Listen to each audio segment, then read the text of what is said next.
147. 최후의 만찬이 구하라 그리하면 받으리니 너희가 환난을 당하나 담대하라 내가 세상을 이기었노라. 성경 말씀 요한복음 16장 5절에서 17장 26.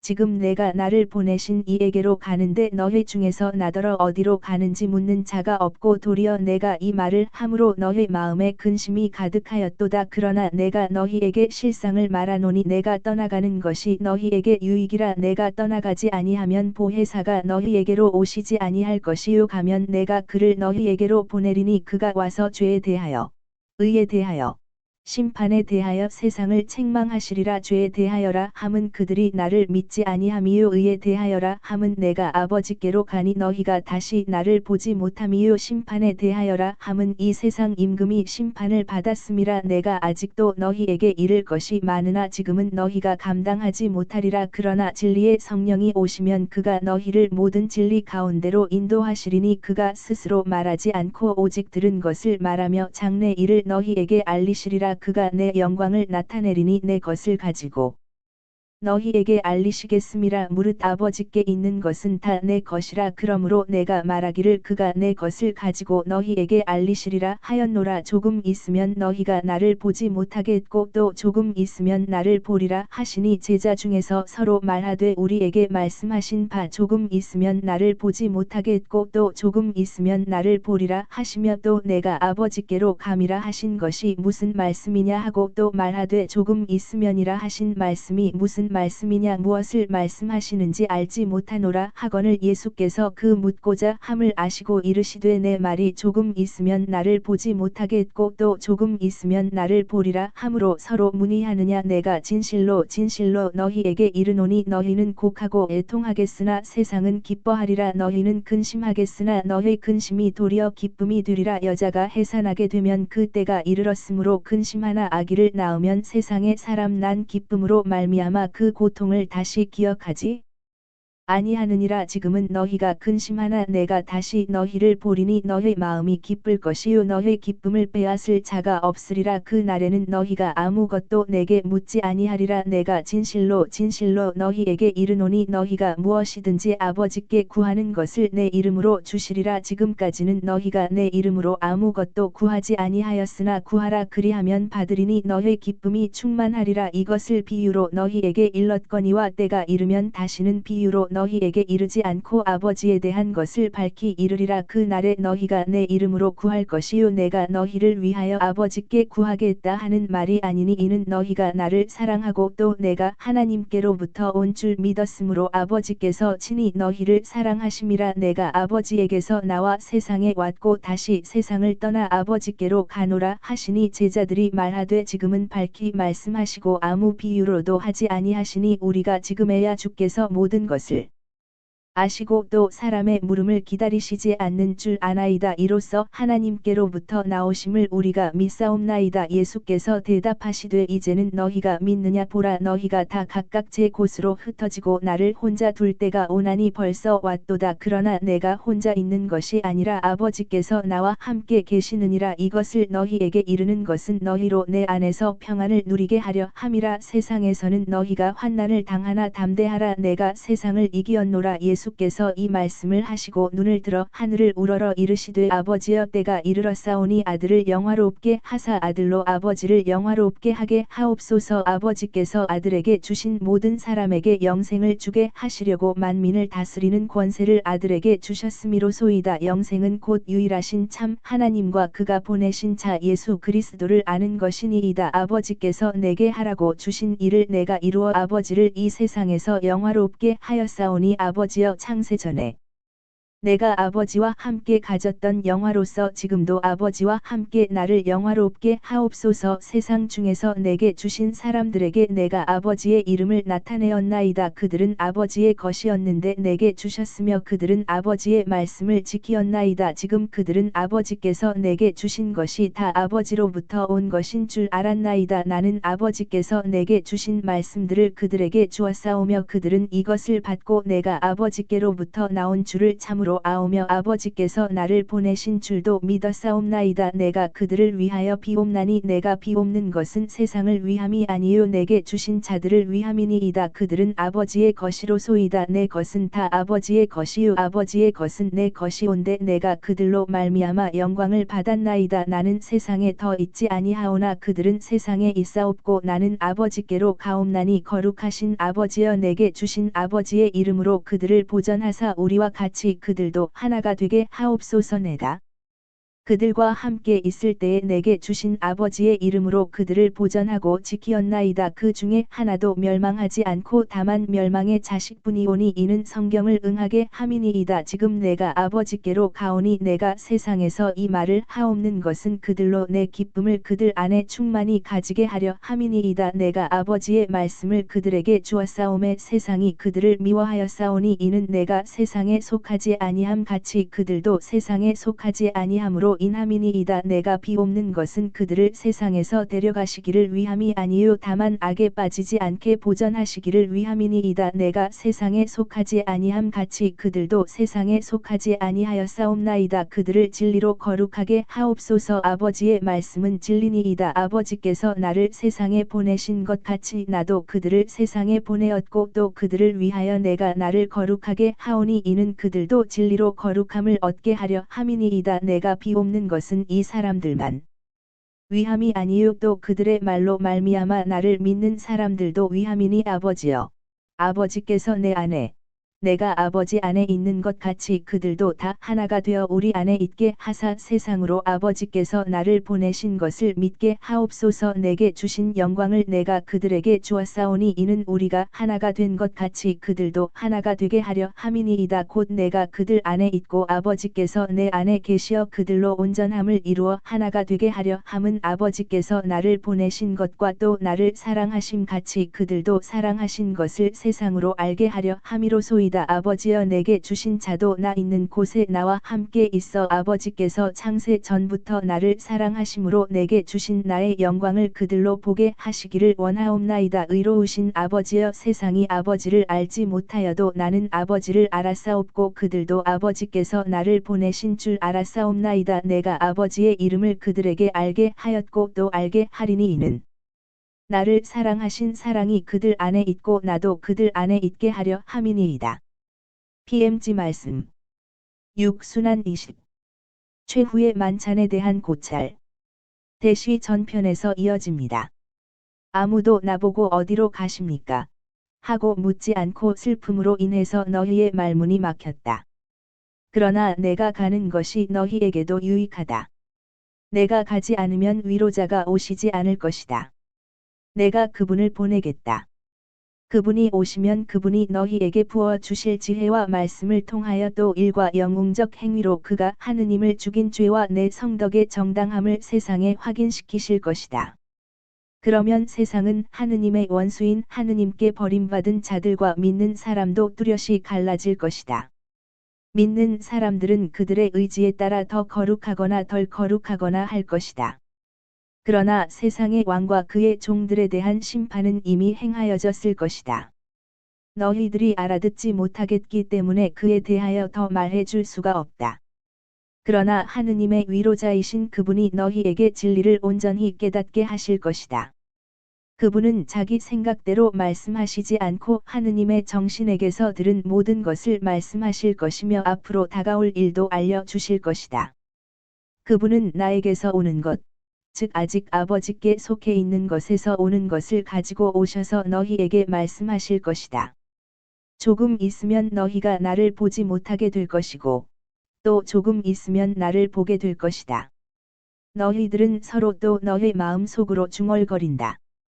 비유를 하나 들어보아라. 너희 스승의 마지막 비유이다. 아기를 가진 여인이 해산 때가 되면 걱정이 태산 같다. 고통을 겪고 신음을 하겠기 때문이다. 그러나 아이를 낳으면 일체의 걱정이 없어지고 한 사람이 세상에 태어났기 때문에 슬픔이 기쁨으로 변할 것이다. 너희 경우도 이와 같다. 너희들은 울고 세상은 너희들을 비웃을 것이다. 그러나 그 다음에는 너희 슬픔이 기쁨으로 변할 것이다.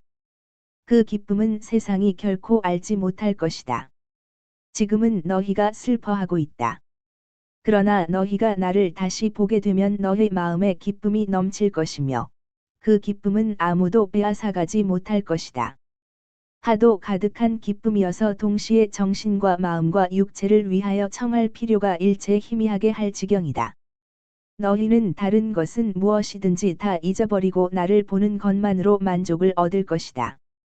그러나 바로 그때부터 너희는 내 이름으로 무엇이든지 청할 수 있을 것이고 너희 기쁨이 점점 더 커지도록 하기 위하여 아버지께서 그것을 너희에게 주실 것이다. 구하여라, 구하여라. 그러면 받을 것이다. 이제 아버지에 대하여 명백히 너희에게 말할 수 있을 때가 온다. 그렇게 되는 것은 너희가 시련 중에 충실하였고 모든 것을 극복하였기 때문이다.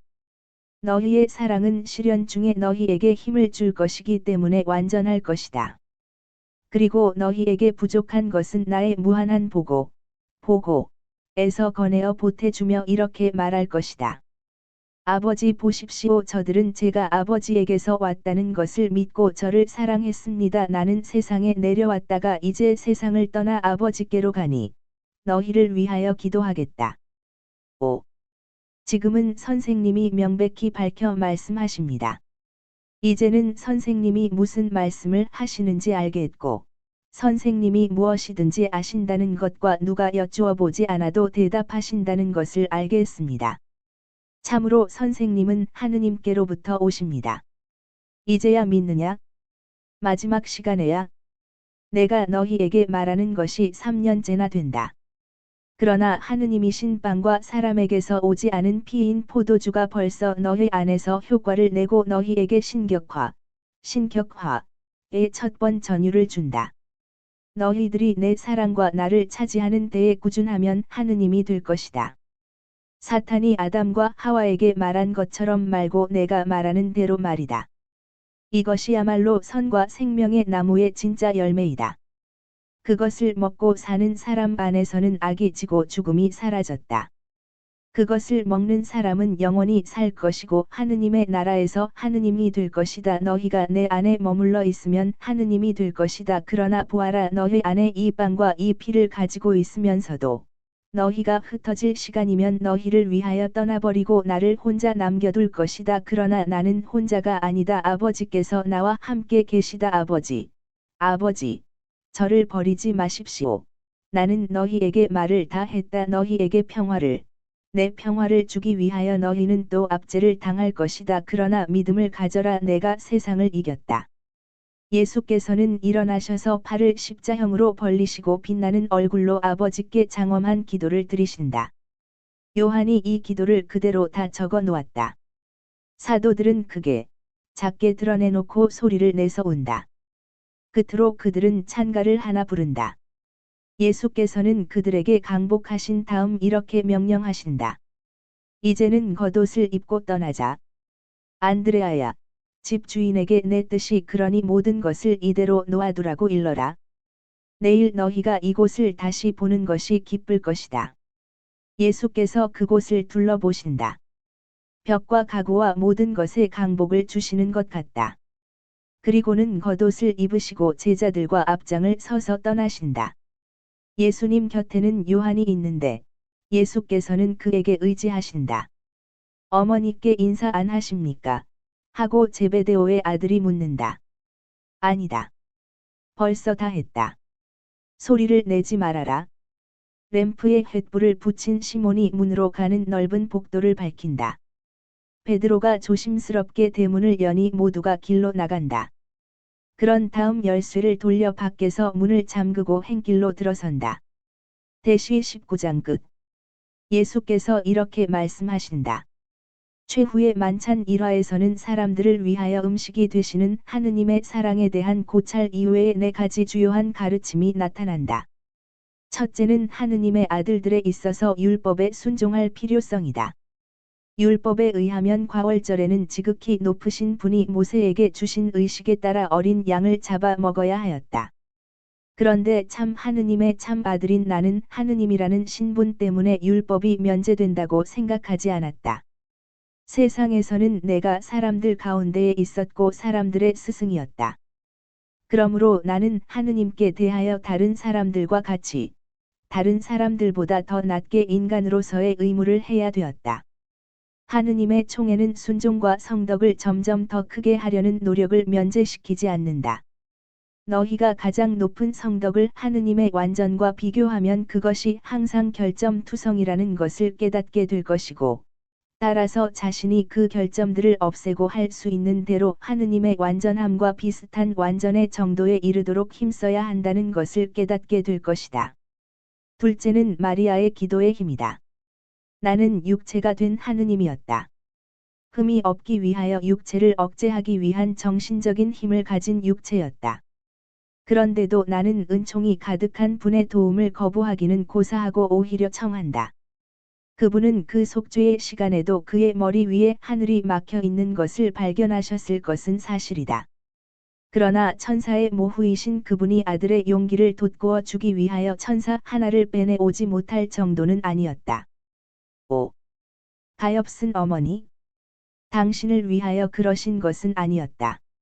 어머니도 아버지께 버림받는 쓰라림을 맛보셨다. 그러나 구속을 위하여 바치신 그분의 고통으로 올리브 나무 동산의 고민을 이길 수 있는 힘과 그 갖가지 모진 과정을 거쳐 순환을 끝까지 견디어 나갈 수 있는 힘을 내게 얻어주셨다. 그 모진 과정 하나하나가 죄의 한 가지 형태와 한 가지 방법을 씻는 것을 목표로 삼고 있었다. 셋째로, 자제력과 모욕을 참아받음과 모든 것을 초월한 숭고한 사랑은 내가 주창한 사랑의 율법을 그들의 생활의 생명으로 삼는 사람들밖에는 가질 수가 없다. 나는 그 사랑의 율법을 주창하였을 뿐 아니라 실제로 실천하였다. 나를 배반하는 자를 내 식탁에 나와 함께 앉히고, 나를 그에게 주어야 하고, 그의 앞에서 나를 낮추어야 하고, 의전에 의한 잔을 그와 함께 나누어야 하고, 그가 입술을 댔던 자리에 내 입술을 대고 어머니의 입술을 대게 하는 것이 내게 있어서 얼마만한 고통이었을지 너희는 상상하지 못한다. 너희들의 의사들은 내 최후가 발랐던 것에 대하여 토론하였고 지금도 토론하며 그 원인을 매질에 의한 심장의 장애에 돌린다. 그렇다. 그 매질에 의해서도 내 심장이 병들었었다. 그러나 내 심장은 최후의 만찬에서부터 벌써 병들어 있었다. 배반자를 내 곁에 두고 견디어야 하는 노력으로 인하여 부서질 대로 부서진 심장이었다. 나는 그때에 육체적으로 죽기 시작하였다. 나머지는 벌써 존재하는 죽음의 고통의 가중에 지나지 않았다. 나는 사랑과 일체였기 때문에 내가 할 수 있는 모든 것을 하였다. 사랑이신 하느님께서 내게서 멀리 떠나가신 때에도 나는 사랑일 수가 있었다. 내 33년의 생애를 사랑으로 살아왔기 때문이다. 애덕의 습관이 들어있지 않으면 우리를 모욕하는 사람을 용서하고 용납하기를 요구하는 완전과 같은 그런 완전에 도달할 수가 없다. 나는 사랑을 가지고 있었다. 그래서 유다라는 대표적인 모욕자를 용서하고 용납할 수가 있었다. 넷째로, 성체성사는 그것을 받기에 합당하면 할수록 더 효과를 나타낸다. 육신을 이기고 정신이 본성을 지배하도록 하겠다는 끊임없는 의지로 성체를 모시기에 합당한 사람이 되면 그렇다는 말이다. 이것은 정욕을 이기고 덕행을 따르게 하며 활모양으로 완전한 덕행, 특히 사랑의 덕행을 향하게 하는 것이다. 과연 어떤 사람이 사랑하면 그가 사랑하는 사람을 기쁘게 하기를 지향한다. 누구보다도 나를 사랑하고 또 순결하던 요한은 성체성사에서 최대의 변화를 얻었다. 그는 그 시간부터 익숙하고 쉽게 하느님의 하늘까지 올라가서 영원한 태양을 똑똑히 보는 독수리가 되기 시작하였다. 그러나 성체를 모시기에 합당하게 되지 않고 오히려 사죄로 끊임없는 인간적인 부당함을 자라게 하면서 성체를 모시는 사람은 불행하다. 그때에는 성체성사가 죄의 예방과 생명의 싹이 아닌 부패와 죽음의 싹이 된다. 정신의 죽음과 베드로가 유다의 육체에 대하여 말하는 것과 같이 그것으로 인해서 죽는 육체의 부패가 된다. 그 죽음은 그 주홍빛 속에서 항상 생명을 주고 아름다운 액체인 피를 흘리지 않고 모든 열정으로 인하여 시꺼멓게 된 그 속과 더러운 짐승의 썩은 시체에서와 같이 부패한 육체에서 흘러나와 행인들에게 혐오의 대상이 되는 부패를 퍼뜨린다. 성체성사를 모독하는 사람의 죽음은 언제나 절망한 사람의 죽음이다. 그러므로 성총의 지위에 있는 사람에게 어울리는 평온한 죽음을 알지 못하고 심하게 고통을 당하지만은 시선은 하늘에 고정시키고 영혼은 평화를 확신한 채 고통을 당하는 희생의 영웅적인 죽음도 모른다. 절망한 사람의 죽음은 뒤틀림과 공포를 뚜렷이 나타낸다. 그것은 벌써 육체에서 떼어내려고 목을 조르고 그 메스꺼운 입김으로 질식시키는 사탄의 손에 붙들인 영혼의 무시무시한 경련이다. 이 세상에서 사랑과 믿음과 바람과 그 밖의 일체의 덕과 하늘의 가르침과 그 이득과 더 낮게는 그 실제적인 현존으로 마지막 가는 길에 그와 동행하는 천사들의 양식으로 길러진 후에 저 세상으로 건너가는 사람과 짐승과 같은 생활을 한 후 은총과 성체성사가 용기를 돋구어 주지 않는 짐승과 같은 죽음으로 저 세상으로 건너가는 사람 사이에 있는 차이는 이런 것이다. 첫째 죽음은 성인의 평화로운 죽음이니 그에게는 죽음이 영원한 나라의 문을 열어준다. 둘째 죽음은 저주받은 자의 무시무시한 떨어짐이니 그는 자기가 영원한 죽음 속으로 곤두박질한다는 것을 느끼고 그가 무엇을 잃기를 원했는지를 알고 이제는 그것을 막을 수가 없다는 것을 안다. 한 사람에게는 그것이 부유해지는 것이고 또 한 사람에게는 그것이 박탈이다. 한 사람에게는 기쁨이고 또 한 사람에게는 공포이다. 너희의 믿음과 사랑을 가지거나 또는 불신을 가지고 내 선물을 업신여기고 하는 데 따라서 내가 너희에게 주는 것이 이런 것이다. 이 고찰이 가르치는 것은 이것이다.